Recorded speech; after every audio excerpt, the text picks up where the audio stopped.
Si Lola po. Hindi siya makatayo. Hindi siya makatayo. Iniinda niya yung ano. Iniinda niya yung sakit. Si Cohen, paga yung paa eh. Gawa ng kahapon. Masikip siguro yung sapatos niya. Yung kuko niya. Bumaon yung kuko niya. Yung kuko niya sa gilid. Sa Parang gilid. yung kuko ng bata, yung kuko niya, yung tigas eh.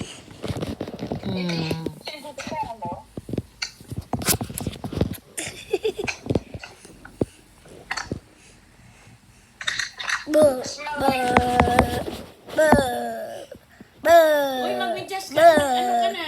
Mag-sus ka na.